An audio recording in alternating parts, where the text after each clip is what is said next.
A lot to talk about for Pesach, so we're going to try getting as much as we can, as fast as we can, especially this year being an interesting year since Pesach falls on Sunday, Motzei Shabbat, meaning Shabbat is the last day that we're allowed to eat Chametz, and it's usually the day that we do the burning of the Chametz.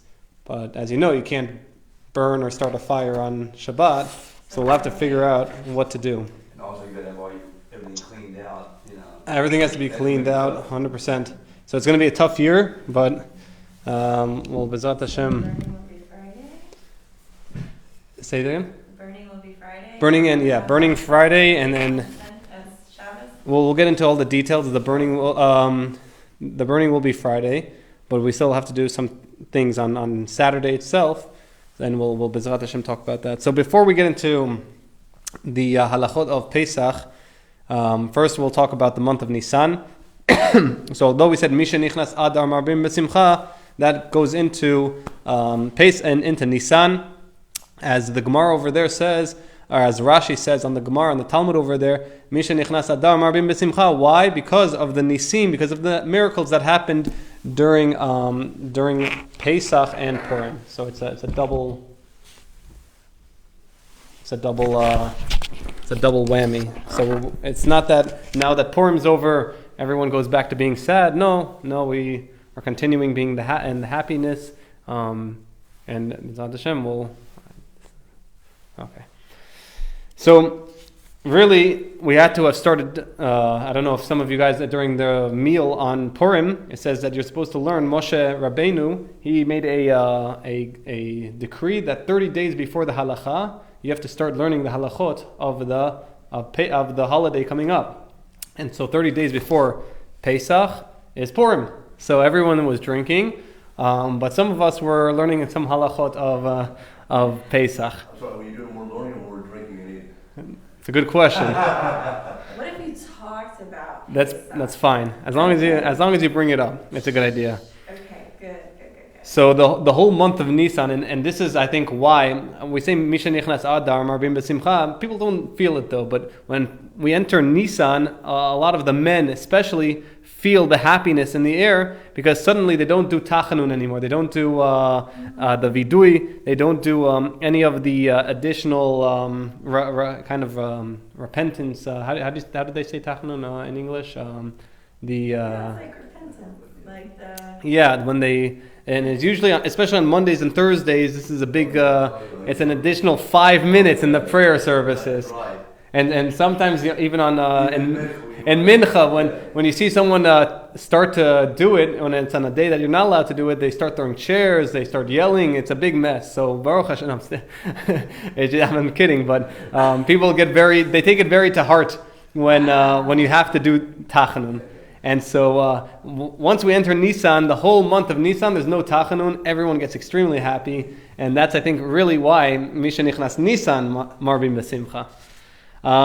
So especially Sephardic Jews, during the whole month of Nisan, we have the custom, the minhag, to recite after every day in Shachrit. There were every day, starting from Nisan, at the inauguration of the Mishkan, there was a different nasi, a different leader of each tribe that would bring his korban, his offering of the day at the inauguration of the Mishkan in the desert in the second year. And so we have a custom that after every day of the first 12 days in Nisan, and then 13th day we read about the menorah, but the first 12 days we read the tribe of that day. So the first day was Yehuda, Nachshon, second day Shimon, and etc. Until you get to the 13th day, which on that day we read the end of that parsha and the beginning of Behalotcha, where it tells Aharon to light the menorah. And so we have that's the Sephardi custom, is to read it after every day of the morning services of Shachrit. There's no communal fasts during Nisan. So I remember, I think 5 years ago now, that during COVID they wanted to do in the whole world they wanted to do a fast, but couldn't do a fast since it was Nisan, so they did a day of learning. So everyone took upon themselves learning. Likewise, in the month of Nisan, we don't, in the prayers, we don't, Sfardis don't say the Psalm 20, right between Ashrei and Ubalet Zion in the morning. And then also we don't do Psalm 86. Ashkenazis don't do it, but the Sfardis do it before they say the song of the day. And so on those, because those two psalms have tsa'ar, it mentions a language of troubles. We refrain from saying those, especially on days of simcha, on days of happiness, like Nisan. And then on Shabbat, we also don't say Tzidkadecha. During Mincha, we go straight to Yehi Shem Vrach. Fine. So, also in this month, starting the beginning of this month, we have. Did you have a question? Sorry. Oh, okay. Starting the beginning of this month, we have a special blessing on the blossoming trees, fruit trees, and so starting Nisan, the first day of Nisan. If you know, I think usually on Rabbi Epstein Street, they have a couple trees over there that are fruit trees. I think there's a couple, maybe nut trees, something over there. And so take the opportunity to go over there. Both men and women are not. It's an obligation. It's a good thing to do. They're obligated to go out and find a tree and bless a fruit tree and bless on the blossoms. You have to actually see the blossoms. You have to see the blossoms. It can't. Nowadays, it's almost perfect the season, because that's another 2 weeks. The blossoms are still going to be there. If not, they're coming out, and you'll be able to say the blessings. The ideally, and this is how the Arizal brought it, is you want to go kind of do it in a orchard outside of the city with at least a couple trees there, and you want to do it with a minyan with 10 men. But of course, if that's not possible, the basic requirement is for there to be at least one blossoming fruit tree, and you would be able to say the blessings. There's some additional psalms that they recite, Psalm 126 and 148, that they added after the blessing. And then if there's a minyan, you can do Kaddish. The more the merrier, of course. And so you want to make sure that you go ahead and try doing this, especially now. If it was a year, this year again, it's an opportune time because the weather, everything's starting to blossom. You have everything; it's kind of happening. But if, let's say, you're more north or more south, or even on the southern hemisphere, you wouldn't be able to do it just because it's Nisan. You'd have to wait until there's actually blossoms. So in the southern hemisphere, when the blossoming happens in Tishrei or Cheshvan, 6 months from now, they would do it then. But since we're in the northern hemisphere, and this is where the Israel is located, and the whole point of Pesach is to be in the springtime.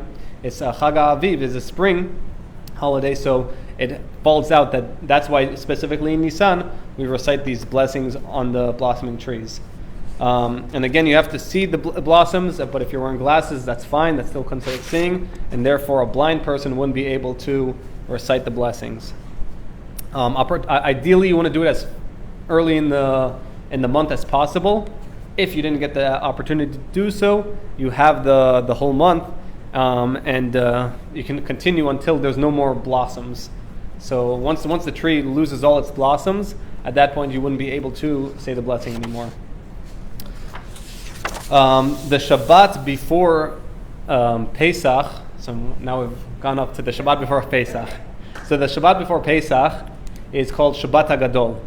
And this is a very important Shabbat. Basically, they say the Shabbat encapsulates all the blessings of the whole week. And so whatever happens during the week is going to be drawn out on Shabbat. And so when the Jews left Egypt, the Jews left on a Thursday, on the 15th of Nisan, which was a Thursday. So the Shabbat beforehand, which was the 10th of Nisan, was called Shabbat HaGadol, and something very important happened on this day, because Hashem told the Jewish people to go out, take the lambs, and tie them to your bed, And when the Jews went ahead and did this, the Egyptians came and said, "Hey, what are you doing with our gods?" Because they would celebrate, they would worship these lambs. And the Jews would say, "Listen, we're going to tie them to our bed, and then in a couple of days we're going to make a barbecue." And these Egyptians were dumbfounded. First of all, these servants, how can they speak to them like that? Second, how can these servants do this to their gods?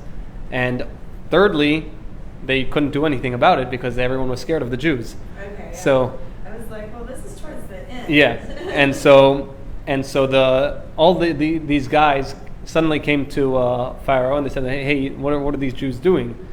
And so Pharaoh was like, "What do you want me to do? We can't really do anything. Our hands are tied." So they tried to go out and tell the Jews, stop this and that. Then the Jews told them, "Listen, you guys got bigger problems to worry about." And they said, "What's bigger than you killing our gods?" The Jews said, in a couple of days, God's going to bring the final plague, which is the plague of the firstborns. And so all the firstborns, if you're a firstborn, you better get out of town. You better get out of town. You're going to be blocked. Yeah, and so you're going to be barbecued. And so suddenly all of these Egyptians started getting not scared. They started getting angry. They're saying, let these Jews get out of here already. We don't want to deal with this. We know the only reason the plague is going to come is because the Jews are still here. So they did a rebellion against Pharaoh, and there was a big civil war. The firstborns against. Yeah, all the firstborns. They heard about this and they said, "We don't want to die. Get the Jews out of here." And Pharaoh was like, "No." And so there was a big civil war, and there was a lot of blood on the Shabbat. All this happened on Shabbat, and so and so there was a lot of Egyptians died just from this. And then suddenly, after someone gets a big speaker, he goes, "Hey, stop fighting," and then everyone stops. They say, "We're not the bad guys. The Jews are the bad guys." And so then they went to go kill the Jews. Everyone got band together and started wanting to go kill the Jews. And then Hashem created a plague that hit them, and they all got seriously pain in their intestines and in their innards, and the pain was so bad that they ground their teeth in misery. And this all happened on the Shabbat. This is in between. This is not even the This is not even the plague. Not part of the plague. Yeah, this is the Shabbat. Shabbat before the plague, the 10th of Nisan. And so because of all of this happening, we call it Shabbat HaGadol. It's called the Great Shabbat. And on this day, we gather in the synagogues, and we read the special haftorah that talks about it's from Malachi, and over there it talks about Va'arva Hashem mincha Yehuda v'Yerushalayim. He's going to bring minchat. He's going to bring not salvation, menucha, a kind of calmness, serenity to Israel and Yehuda and Yerushalayim. And so it's a consolation, especially since we're now in this final exile. And B'ezrat Hashem we'll talk about on Shabbat, through the Haggadah, how that's going to apply, especially how it applies nowadays. Since the Haggadah, when we're reading about all of these things, it's not something that just was; it's something that also is.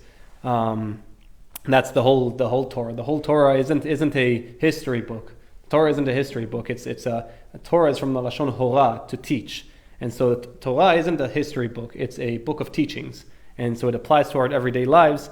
With that being said, we need to understand, how does it apply to our lives? And so usually what they do is the Shabbat before, the rabbi collects the whole community, and he gives a big shiur. He gives a big drasha. This year being an interesting year because the Shabbat HaGadol is going to fall out the day before Pesach. So we actually push back the drasha a week before. Oh, good. I mean, a week before. So it's the week before Shabbat HaGadol. Yeah. And so it would be actually the 7th of Nisan this year. Is there a second Sefer Torah taken out on either Shabbat? Is there a second? You said there's a special Torah on that night before Pesach. Is there a second Sefer Torah taken out? Because I don't remember. I don't think so. Okay. Yeah. There's not a different Malta or anything like that. No, I don't think so. I think it's just the regular reading of the Torah, and then because all of this is really a midrash. There's nothing really that. There's the instructions to go take out the kevet, the ant lambs, but the actual story is in the midrash. It's behind the scenes. Okay, and so that's the Shabbat HaGadol. That's Shabbat HaGadol. That's usually the Shabbat before Pesach. Again, this year being that Shabbat HaGadol is the day before Pesach, so we're la'akadim, we make the speech the week before. So the speech will be on the 7th this year. On the 7th? Yeah, it will be the week before Shabbat HaGadol, because we want everyone to be there, and usually on the 14th, if the 14th is Erev Pesach is on Shabbat, people are kind of hectic, they don't want to come to shul, this and that, and usually what they do is they match up the rabbi's speech with Suda Shlishit, and we'll see that this year it's not going to be, you can't really do Suda Shlishit at that time, so they make it a week before. Fine. Now we get into the day before Pesach, or at least this year, 2 days before Pesach, or 3 days before Pesach. Thursday, it's going to be Thursday night this year, okay? Usually it's the night before Pesach, but this year it's going to be Thursday night. And it's going to be the time of the searching Bedikat Chametz, time to search for the Chametz. And so, of course, everyone has to have their houses cleaned before then. Don't start cleaning. I remember when I lived alone, I procrastinated one time and I waited until the night before on the Bedikat Chametz. Not a good idea. I don't recommend it. Even though I was living alone, it's still I apparently generate a lot of mess, and so I do not recommend. I do not recommend cleaning the night before, but the night before, and this year being not the night before, but the Thursday night before, we have a mitzvah to make sure that our houses are chametz free. And so we have an obligation to go out and check for all the chametz in the house by the light of a candle, of a lamp. And this is done right after, right at Tzedek Kochavim, right at dusk, which would be around like 8-10 maybe, around that time. And so everyone should, at that point, start the search and make sure that their whole house is clean of chametz. Similar to the Megillah, anytime you have a mitzvah to do, either in the morning or in the night, you're not allowed to eat or sit down for a meal. And so when you have that night, Thursday night being this year, or usually on the night of the 13th, the 14th on the night, we have to come home and immediately start the search once Tzedek Kochavim comes out, once it's dusk.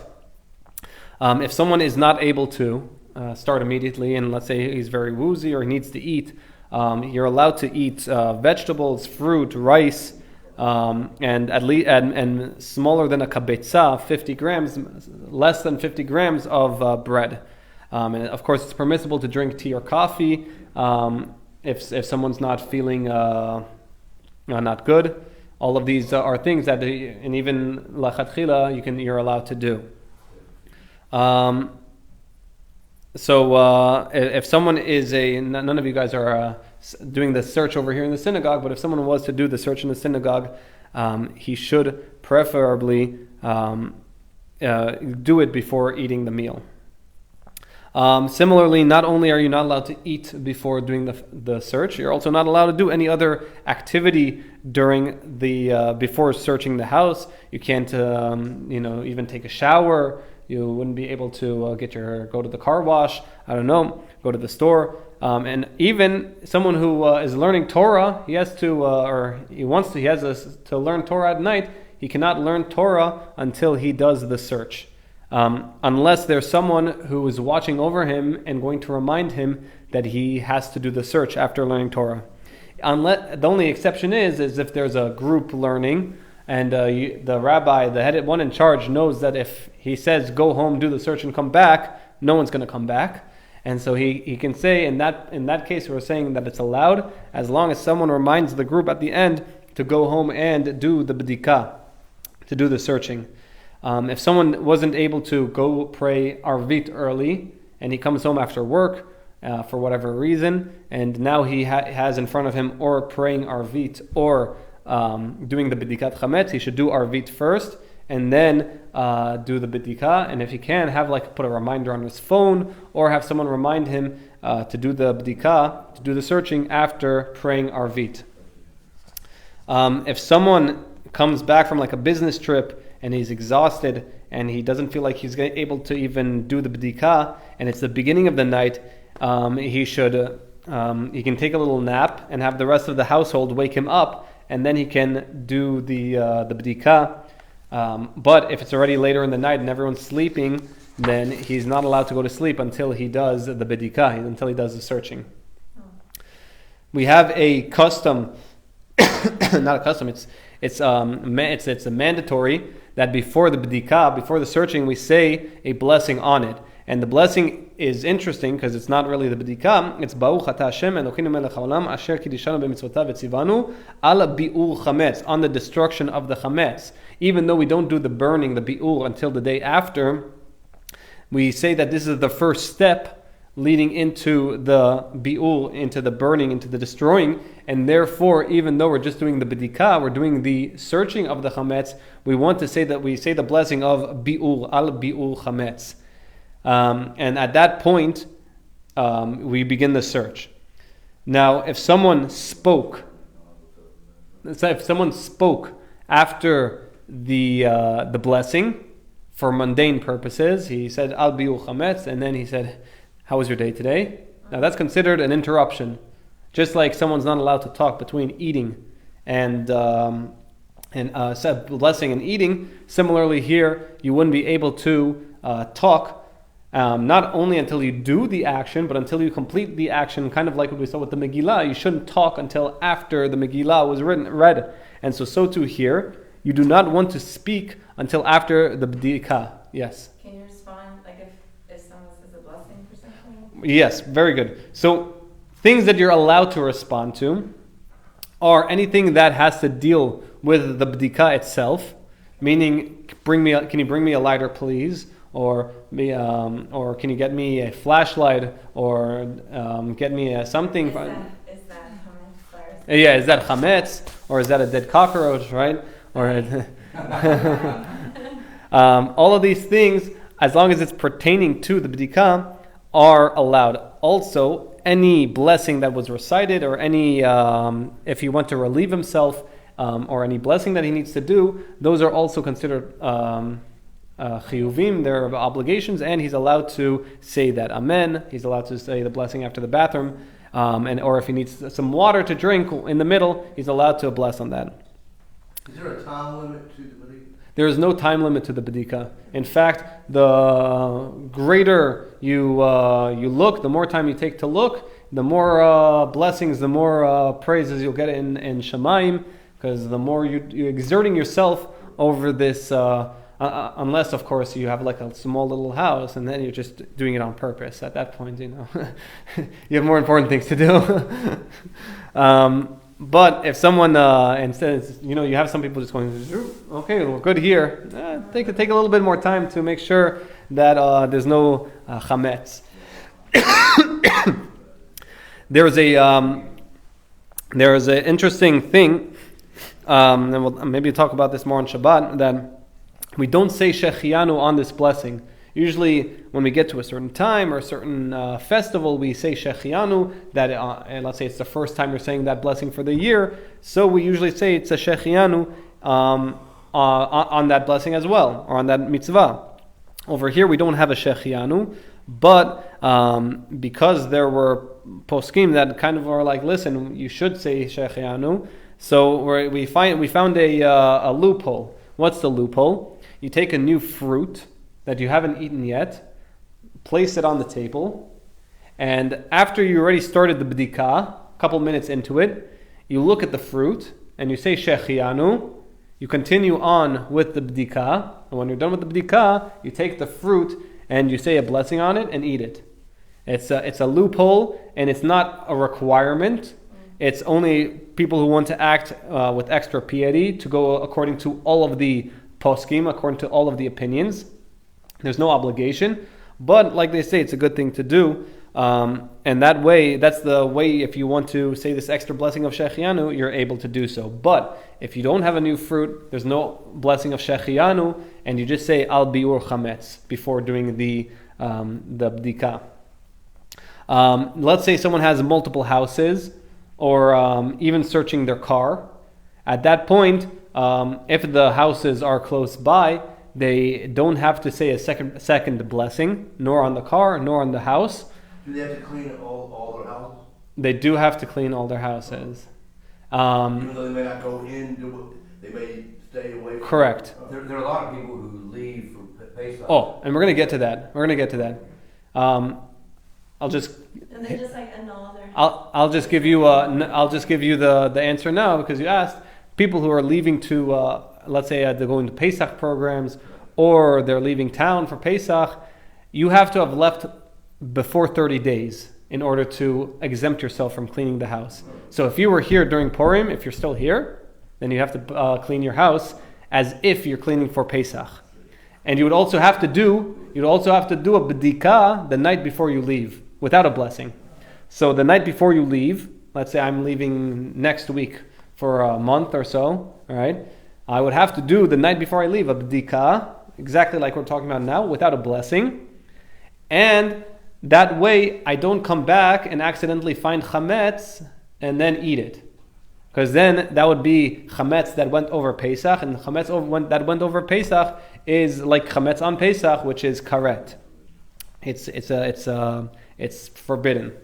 And so you want to make sure that all the houses you own, unless of course there's a tenant there, let's say for example, then he's in charge of that house. But your car, your house, any other houses, you would be in charge of.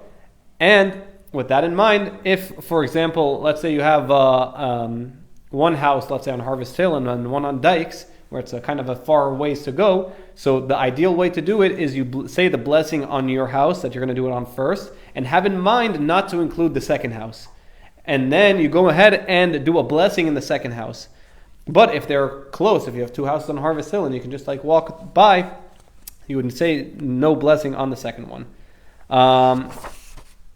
If you want to get the whole family involved, you can get everyone involved in the searching for the chametz, but only the head of the household, only one person per household says the blessing of al biul chametz. If the head of the household wasn't there or is unable to do it, and he appoints an agent, a wife, a child over the age of bar mitzvah to do it, the agent should be the one to cite the blessing. There's a minhag, according to the Kabbalists, to take 10 pieces of chametz, put them in like tinfoil and hide them around the house. Know where you hide them, know where you put them, make a list or something so you don't lose them. And you go around and putting them, they say specifically a good place to put them is on the windows, on the windowsills. There's according to the Kabbalah, it's kind of like when you take away the chametz from those windows, you're opening the windows you're making the house a receptacle for blessing, and so it's a good thing to do it that way. If one is unable to find one of the pieces of those pieces of bread, don't fret. You don't have to incessantly look for it, because after all of this, we do a bitul chametz. We nullify all of the chametz, and therefore we kind of put it out and make it hefker, and so therefore we don't have to worry about it too much. You want to make sure that these pieces, though, are less than 27 grams. So very small pieces. That way, when you do the nullification, they are nullified, because something greater than 27 grams isn't considered nothing. Some people have the custom of carrying a bowl or a packet and putting the pieces in, and then the next day they take that and burn it with the rest of the chametz. So the search of the chametz, ideally how you want to do it is with a candle. A candle, not a torch, not a like what we use on Havdalah, when it's a couple candles braided together. That don't use. It's not allowed to use. You're not allowed to use that. You would want to use a candle, a single candlestick. Even if it's a couple twined together, that's fine, but it's one candle. And they say that is the best way to check all of the cracks and crevices, since if it's a torch, it can kind of mess with the shadows. Also, one might be scared because it might burn the house. A candle, a single candle, and we go through and check all the cracks and crevices. If someone doesn't have a candle, they can use a flashlight, their phone flashlight. The whole purpose is to kind of get into those cracks and crevices, but we don't use a torch for this purpose, one with multiple braids. You want to make sure that it's not really applicable nowadays, but the candles, they shouldn't be of non-kosher animals, made out of oils of non-kosher animals. We don't want that to drip on the vessels or on the utensils and make it not kosher. Again, it's not really pertinent to nowadays, since we don't really use that. You want to make sure that you're thoroughly searching throughout the whole house, not only the inside of the house, also the outside of the house. If any place that chametz could have possibly been, you want to check all of those places. Whether that's, let's say, for example, on Sukkot we ate in the sukkah, so you want to make sure you check the sukkah also. In the car, you check the car. Even if sometimes in the bathrooms, children, whatever it may be, dogs might sometimes bring food into the bathroom. You want to make sure the bathrooms, and you want to make sure that all of the house is checked. I don't know how many times that I've checked, the car or places that you would be like, there's no way that's chametz there. And then you suddenly find a whole bag of chametz there. Always happens. Even though this year I'm like, okay, this year I know I took out all of it, I still go back and check. There was like gum or something there. You don't have to close the lights. So even though the lights are on, right? Even if you're checking with the candle, you can leave the lights on. We say that it's not necessary to check the pockets of clothes, especially if people wash them in the clothes, and by sending them to the dry cleaning or washing them.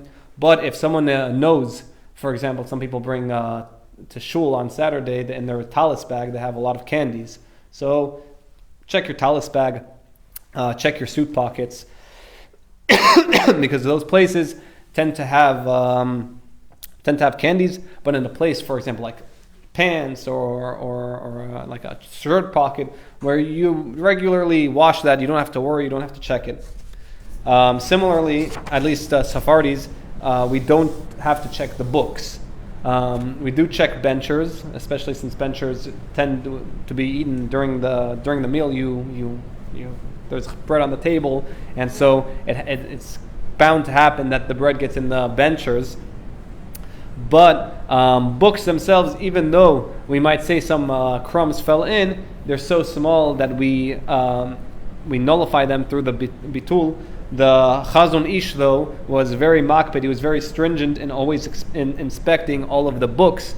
So if someone wants, they can go ahead and take that stringency upon themselves. It says this is the holiday, Pesach is the holiday for the stringencies. So if you want to be more stringent, this is the holiday to be more stringent. And in fact, you're blessed for being more stringent, specifically on this holiday. Usually someone who goes and be as more machmir, as more stringent, sometimes the sages say, you don't have to be, for example, in Sukkot, right? If someone wants to be more stringent and eat in the Sukkah while it's raining, he's called a fool. What are you doing? It's raining. You go inside. But over here with Pesach, when someone's more stringent, everyone says that he's blessed, and it's a good thing to be more stringent. After the search, we collect all of the chametz, put them wherever they need to be, and we the next day we're going to make a big bonfire and burn all of the chametz. This year, being a little different, this year the 14th being on Shabbat itself, so it gets a little different. And so the search is going to be on the 13th of Nisan, the night of the 13th, which is Thursday night. And so at that point, we're still allowed to eat bread. And still, the Friday, you're allowed to eat bread the whole day. And we'll see on Shabbat, in the Shabbat morning, you're technically allowed to eat bread. Yeah, do you have it? Yeah. I was saying, you clean from the chametz on Thursday night, but you shower the meal on Friday night. You had, my set of bread with leavening. So we're gonna see this in more detail, but there's a difference of opinions with regards to Friday night. You're allowed to eat challah. Of course, like you said, the house is already cleaned, so pita or something like a wrap that won't make as many crumbs. Or you can do matzah on Friday night, or fried or boiled matzah. But the day of, at least for Sfardis, and I think also for Ashkenazis, you're not allowed to eat matzah on the day of before Pesach, because you have to have the taste be new to you at night. And so during the morning and during Sudah Shlishit, you're not allowed to eat matzah. You're not allowed to eat regular matzah. Sfardis on Saturday.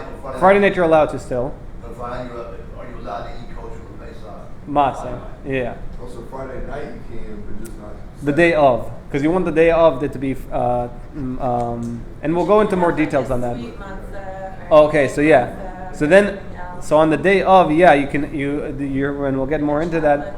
You can have chocolate matzah. You can have the Like a soft matzah. You can have you can have boiled matzah. You can have fried matzah. But the matzah ashira, the one that let's say it's made out of, again, this is for Sfardis. I'll have to check for the Ashkenazis. But for example, matzah ashira that's made out of fruit juices or something that is sweet, that's also allowed to be eaten on the 14th, on Shabbat this year. Fine, and we'll get more into that as we get more into the halachot of the Erev Shabbat, or this year being a little differently. Nevertheless, on Thursday night, we still do, this year being Shabbat is the day before Pesach, so we brought the search back onto Thursday night, and therefore you still do the regular search, everything like we just said, same blessing, and then Friday we do the destruction, and you want to make sure that you have all of your non-kosher for Pesach stuff in one corner, whatever you're going to be eating, whatever you're going to be needing for the rest of the day and a half, and make sure that you're eating that in a well-confined area. Make sure that there's no crumbs, so that way there's no issue, because really after the search, after the destruction, and after the bitul, after the nullification, really technically you're not supposed to have. In a normal year, you don't really have any more chametz. That's why the pizza stores are the most busiest on those days. But this year, that of course it's also going to be busy. Thursday night is probably also going to be busy. But you're allowed to still have in your house that section of chametz. We'll get into it coming up, but there's also a fast of the fastborns that we usually do the day before Pesach. This year being on a Saturday doesn't work, so we proceeded on, but we don't usually proceed it to the Friday, because also Friday is not a day of fasting, so we proceeded to the Thursday. But the minhag is to do a siyum masechet, to finish a tractate of Talmud, and at that siyum, you break the fast, and so that would be done on Thursday, not on Friday. On the day before, this year I guess being Friday, but on Shabbat itself, those who have the custom of brushing their teeth should brush their teeth before the 5th hour. Floss your teeth if you ate any chametz, right? Because you don't want any chametz to accidentally be there going into this 5th and 6th hour, and then you accidentally swallow chametz, and then it's Pesach, so that's not good. We'll get into all the details probably next week on koshering the kitchen, but for those who have retainers or they have dentures, you can put those, pour boiling water over them or put them in a bowl of boiling water after you clean them, and that should make it kosher for Pesach. After the search, we do a verse, so not a verse, but it's a sentence that is a bitul that nullifies and makes hefker all of the chametz that we have left in our house that we're not selling, and that has to be said in a language that you understand. So even though it might be written in Hebrew or Aramaic, you have to say it. I'm sure everyone here understands English, so you have to say it in English. If you say it in Hebrew or you say it in Aramaic, it means nothing, because you don't understand it. You have to say, and you have to understand each word. The way we say it, at least, the text that I have here is any leavened food or leavening in my possession that I have not seen and not destroyed is hereby considered null and like the dust on the ground. And so that's the lashon. Usually, I think they have it next to the place that you burn. You want to say that 3 times, and then you. And on the 3rd time, you say null and ownerless. And usually they have it in the Sidurim, they have it in the books. And so that's you want to say both in the nighttime, after you finish the search, and also in the morning time, when you go burn them. Again, it says the correct text is any leavened food or leavening in my possession, whether or not I have seen it or whether or not I have destroyed it, should be considered null and like the dust of the ground. Again, we say that 3 times after burning the remainders. This is an obligation on both men and women, but usually since the man is the head of the household, so he takes the responsibility. But if a woman was living alone or living with a roommate, they would also have to do it just like a man does. If the homeowner is away, let's say the man of the house is on a business trip, then he would have to appoint someone in the house, whether the wife or an older son, to go ahead and make sure that this is all done. If the woman realized that no one did the bitul, the wife never realized that no one said this nullification, she would have to say it on behalf. And if there was an agent, he would also have to say it. If someone forgot to do the search on that night, on the night of the 14th, or this year on the night of the 13th, he would have to do it the day after. And the day after, he would still have to do it with a blessing. If he forgot to do it the day of, this year being Friday, or generally the day of the Erev Pesach, you would have to do a complete search even after Pesach. So let's say you forgot to do it. You went to... Can anyone else hear Rabbi Lirun? Don't tell me that the whole time you guys couldn't hear me. Can you guys... I can't. Can you guys hear me? Can't. There we go. Now we can hear you. You It cut out for a minute. Oh, it cut out for a minute. Okay. Let's go back and start over. Let's start over. So even if someone forgot to do the Bedika, he would have to go ahead and do it any time during Pesach itself. And if he forgot, he would have to do it after Pesach, but without a blessing. And this is because, again, the whole idea is that we don't want to come to accidentally eat any chametz. Yeah? Could you do it during Pesach? During Chol Hamoed, yeah, not on Pesach itself, because you need a candle. You can't really do that. But on Pesach, on Chol Hamoed, you would be able to, as long as it's done. Because again, if someone it finds chametz there and then a child accidentally eats it, that's not good.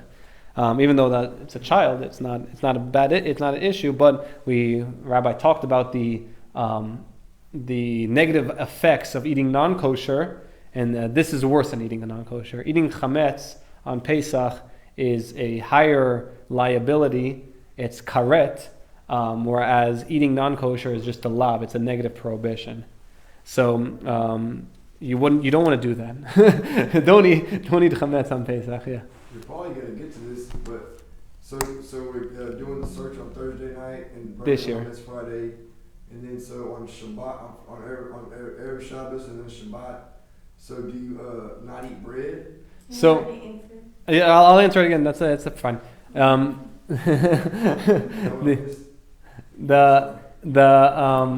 The ideal way to do it, technically, you're allowed to eat bread the Friday night and the morning on Shabbat.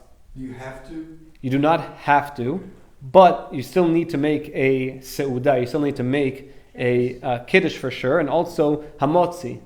You would have to say hamotzi. Right. So you have to make hamotzi, right? You have to make hamotzi. Right, but you said you can't use matzah. You can't have matzah on Shabbat. You can't have shmura matzah or matzah that's the regular matzah that you would be, any matzah that you would be, you fulfill your obligation on Pesach night, you're not allowed to eat that day. But you can on Friday night, You can on Friday night, but not Saturday. not Saturday. And we'll get, Different kind, like a fruit matzah. because you have to, on the day of Pesach, the rabbis made a prohibition to eat the matzah so that it becomes new. So it's a taste, it's new on your mouth that night. And so you're not allowed to, but it's a catch-22, right? Because at one side, you have to do hamotzi. On the other side, you can't eat matzah, you can't eat bread, especially for Sudah Shlishit. Sudah Shlishit, you can't eat bread. Ashkenazim, they don't do hamotzi on Sudah Shlishit because you're not allowed to have matzah. And so what do? They just have a meal with meat or rice or fish or whatever it may be, gefilte fish, whatever it may be. And then again, we'll see all the details because you can't have Sudah Shlishit too late in the day. Similarly, how we had the Purim Suda relatively early, so too you're going to have the Sudah Shlishit relatively early this year. And we're going to explain all of these in greater details in the next coming weeks. We'll have to, and there's a lot. So, but just so everyone we're on the same page, Friday night and Saturday, you can eat bread, right? Friday night you can have matzah, and if you want, for Sfardis, Friday night, Saturday morning, and Saturday Sudah Shlishit, you can have fried or boiled or matzah ashira to fulfill the obligation of hamotzi. For Ashkenazim, Saturday they wouldn't be able to eat matzah, so the morning meal, maybe a wrap or something that doesn't make too much crumbs, and then Sudah Shlishit, they would do it on sha'akol, on fish, gefilte fish, rice, whatever it may be. If someone is traveling away, like what we said, then that means he would have to do the bedikat on the day before he leaves, the night before he leaves. And so I know one of the rabbis left now, and I think he's iffy on whether he's coming back. He went to Israel. He's iffy if he's coming back for Pesach. So last night he did the bedikat without a blessing because it's already 30 days before Pesach. So 30 days before Pesach, you have to already do the bedikat. And so if you were here Purim, then if you were to leave, then even the next day, which you're not allowed to this year, I guess, but on the Sunday after, then you would have to do a bedikat without a blessing, of course. And this is if he's traveling and he knows he's not coming back for Pesach, or he won't have enough time to do the bedikat. Let's say he knows that he's coming back the day of Pesach or the day before Pesach or Friday morning. so he won't have time to do the b'dikah. You do the b'dikah the night before you leave, 30 days, as long as it's within that 30 days, and without a blessing though. If someone's planning on selling his house, then he doesn't have to worry about it. And there's no custom for someone who's not here to do the b'dikah. Some people, I remember last year, I did it for my father-in-law. So you can appoint an agent and have them do it if someone's there. So I know last year I did it for my father-in-law. He didn't do it the night before he left. And I was the one to go ahead, do it in his house, and I put the 10 pieces of bread. Again, we said it's a good thing according to Kabbalah to do that, especially near the windowsills. It comes and brings blessings. You're taking out, because we're going to see, especially on Shabbat, that Chametz is the Yetzer Hara, the evil inclination. He overinflates things, makes things seem bigger than they are, and we want to take that out of the house. And so that's the idea behind doing this Bedikat Chametz and ridding ourselves of Chametz. If someone's renting a house on Shabbat, on Pesach, he would need to, it depends on, usually the people who you rent the house from, it's probably not a Jewish owner, and because of that, you would have to do the Bedikat the night before Pesach. So that means this year, on the Thursday night, if you were at that place, or even you got that place on Friday, you would have to do Bedikat with the blessing on those days, on that night or on that day. The same applies to a hotel room or an Airbnb. And so at that point, you would have to do, technically it's your restriction, so it's your jurisdiction, you would have to do the blessing, you'd have to do the search, the bitul, everything on that house. If a woman or a child said that they checked the house, we believe them. If after the now going back to here, our houses, right, not a rental, but anywhere in general, if children are going around with chametz in the house and then they come out and they're empty-handed, you have to go check the house to make sure that you can find the chametz. This is after the b'dikah. If you can't find it, it depends on how big the chametz was. If it was like a sandwich, go ahead and check. You're going to have to go check the household for that bread, or tell the child to go bring it back because we need that, right?